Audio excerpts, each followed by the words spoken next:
let's talk about headlamps. We've got a new headlamp to show you all. As you can see, I really like these multiple emitter headlamps. You've seen these on the channel if you've been paying attention for a while. These two on the left and the right. And we have a brand new one to show you. This thing is powered by an 18650, so it's going to be a little bit different than these two on the left and the right. The Workhos HD50 and this Phoenix are still great. Like, I still grab these a lot and use them a lot. The really cool thing about this newer headlamp that I'm showing you all today, the Sofirn HS21, is you don't have to go through a series of button presses in order to get to use these different emitters. To get to the setting that you want to get to, you simply have this rotary switch here. Really cool technology, and it's just so much simpler. You don't have to memorize, you know, do I press and hold, or do I double tap, or what do I do? Not picking on those other headlamps. Like I said, they're still great. I still use them a lot. This newer technology is just something that it's just worth talking about. It's really cool. So let's go over this thing. It's, like I said, it has the 18650 comes with it. The power button right here on the top, you're just going to press that quickly to turn it on, and it's going to come on in memory mode. You can press and hold, and it'll come on in the lowest setting, which is moonlight mode. And what's really neat is we'll just go ahead and start getting into this thing. If you step this up and go to the next level, the rotary, when you rotate it around and you go to the different emitters, like we're on flood right now, it will come on in whatever it was last set in. So it has memory of whatever emitter option you're on. It remembers that. Like when we go back to this, that's where we were in the spot mode.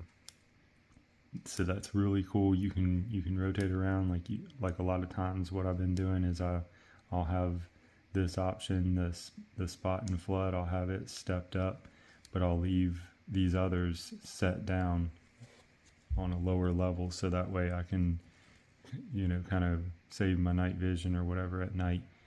The other feature that we'll go into while we're looking at this is going to be the waving option. So you have this little sensor over here, and it senses when your hand waves, and it'll increase the light level by a simple wave. We'll go ahead and turn that on. I've activated it by pressing 3 times on the button, and now we'll go ahead and wave. So when this is on your head, you just wave at your forehead. And I've tried this. I've practiced by wearing the headlamp and walking really close to a wall or something, and it won't activate it. They've set this sensor to where you really do have to wave your hand pretty close to it in order to activate it. So I really like that. You're not going to be like crawling around in a crawl space or working in an attic or whatever, which I do a lot of, and I don't want to be going past a rafter and it activating. You have to get pretty close to it. In order to turn this feature off, you just hold your hand there and it turns it off. In order to turn the light back on, you press the button, and now the wave feature is no longer on.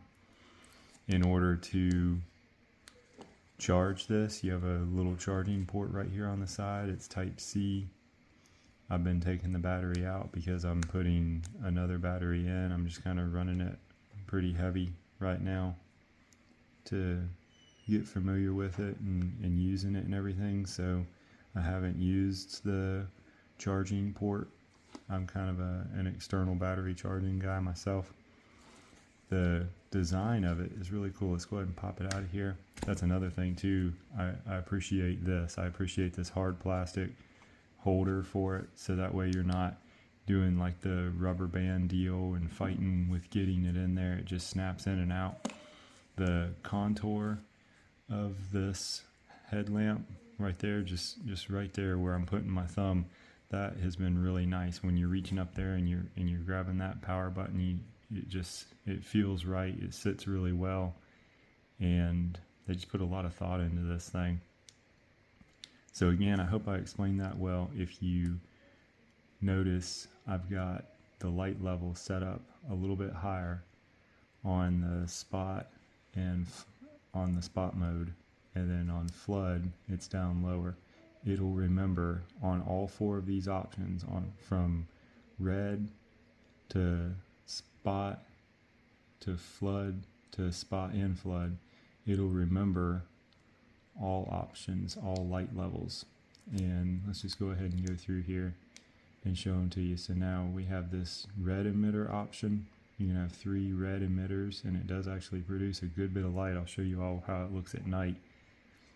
Then we'll go ahead and go over to the spot and flood. You're going to use your batteries up a little bit quicker on that option, but you do have that as an option where you're going to have this nice hot spot and then broadcasting floodlight all around it.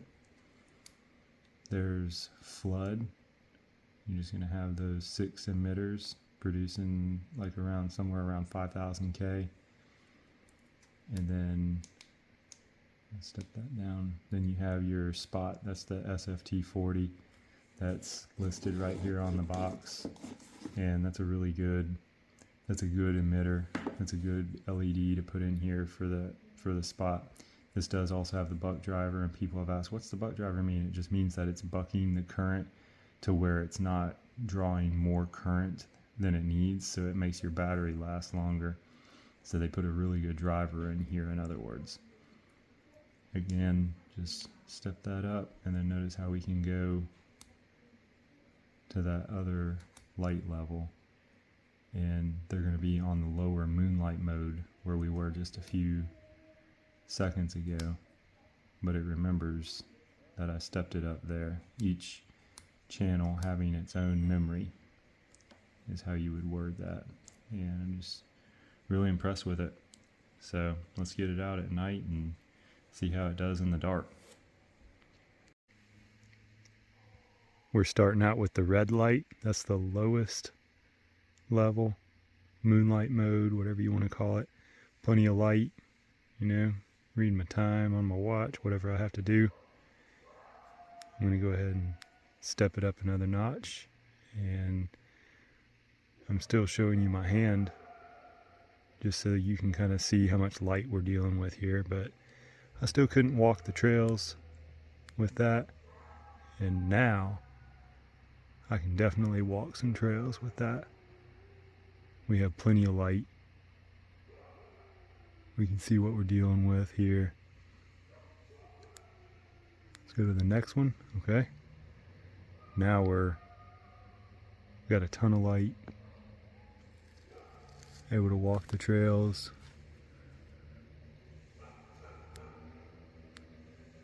And then I believe that's going to be the brightest one, so I'd definitely be able to see the coyotes that we hear howling off in the distance.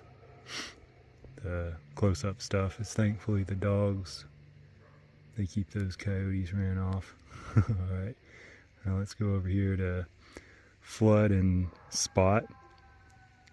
Again, showing you my hand so that way you can see. It's really dim, you're not going to really walk the trail with it or anything, but that level you definitely are.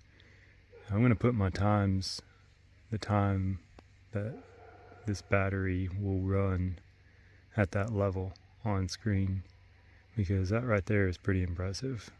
I'm looking on camera and you can kind of see what I'm aiming at here, but with looking with my eyes, like I would get by with that all night, no problem. And again, spot and flood, we stepped it up to the next level. Plenty of light, and you're running a lot of emitters, so you're going to drain your battery a lot quicker. If you were out here and you wanted to get by on one battery, you'd obviously try to pick flood or spot. You wouldn't do both like I'm doing right now. I just stepped it up again. Tons of light. Check that out. And that's the final level. That's going to be turbo. Man, that's bright. no issues seeing whatever you'd be looking for or doing. Alright, we stepped it back down. Now let's switch over to flood.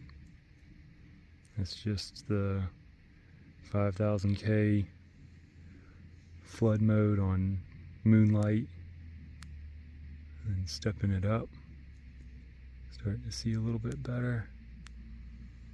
Okay, now you could look around, get by the entire night if you needed to.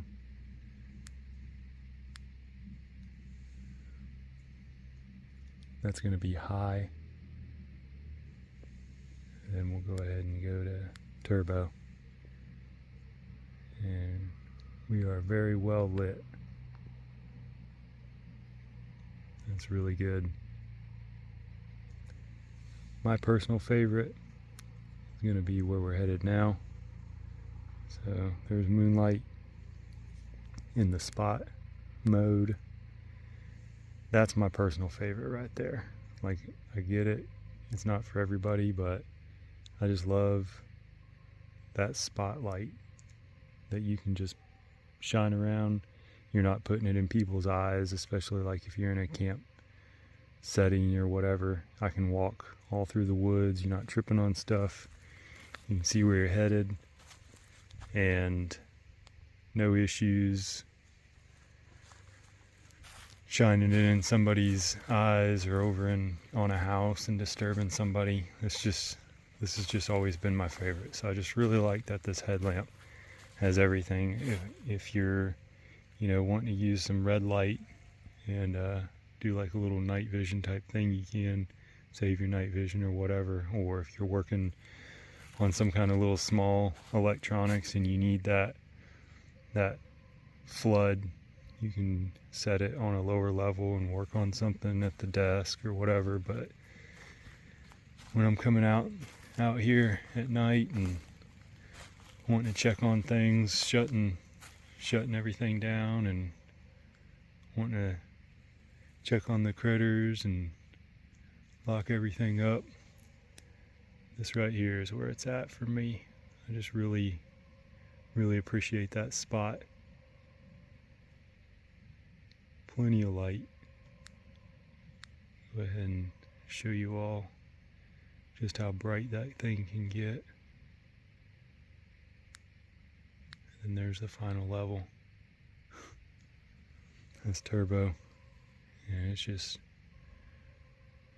shooting right through these woods, looking all down these little paths. Very cool. We'll run it right there. Show you all.